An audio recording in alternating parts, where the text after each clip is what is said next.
Hello everyone, my name is Bianca from Rubies Bras, and today I'll be showing you how to use sheer cup lining as a neckline stabilizer in replacement of twill tape.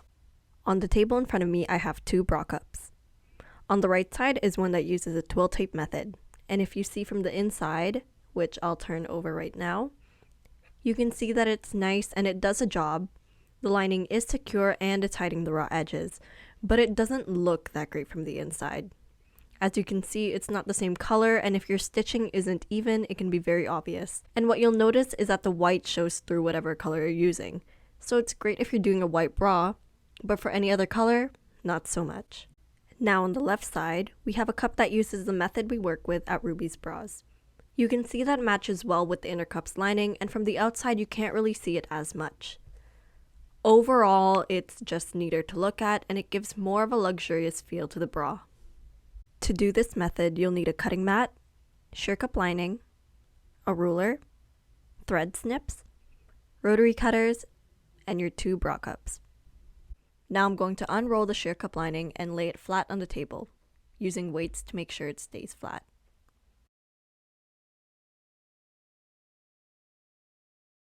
Because it's a sheer fabric, you can actually forego the ruler and use the grid lines to make your strips. For this tutorial, however, I'll use the ruler and my rotary cutter to make the strips. So I'm just going to line it up 1 inch away from the edge and cut a small strip. If you're going to make a couple bras, then you can choose to cut a bulk amount and save the rest for later.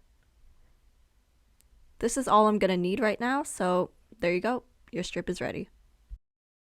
So here I have the cup that I'll be attaching the sheer cup lining onto, and what I'm going to do with the sheer cup lining strip is fold it into thirds so that the raw edges are tucked on the inside.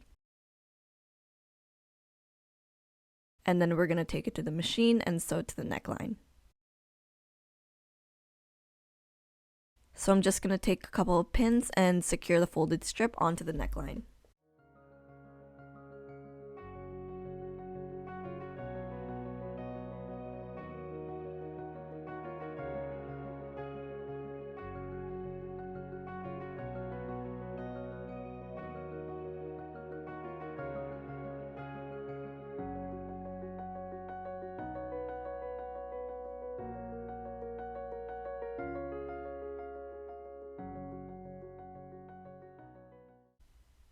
Here's what it looks like all pinned up, and when I get to the machine, I'll be sewing a straight line on the inner edge and another straight line on the outer edge. Alright, so now I'm going to line up my cup with the strip facing up and have the needle placed as close to the edge as possible. Before you start sewing, make sure that the inner cup lining is cut under the strip. Now you're going to do a straight stitch as close to the edge of the strip as possible. And don't forget to back stitch and take out your pins before it goes under the needle.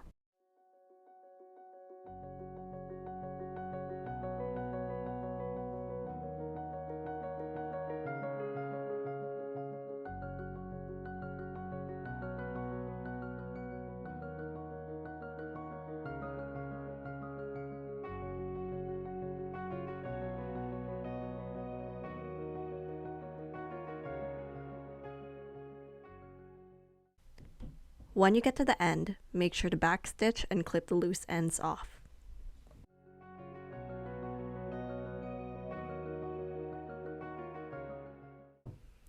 This is how it should look after that first pass of top stitching. You're going to want to make sure at this point that your stitch is as straight and as close to the edge as possible, and more importantly that both the inner cup lining and the inner cup's main fabric is caught, so nothing is loose, there's no gaps, and the raw edges are covered.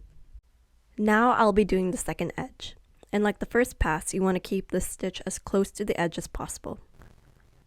Don't forget to backstitch at each end and then use a thread snip to clip the loose threads off.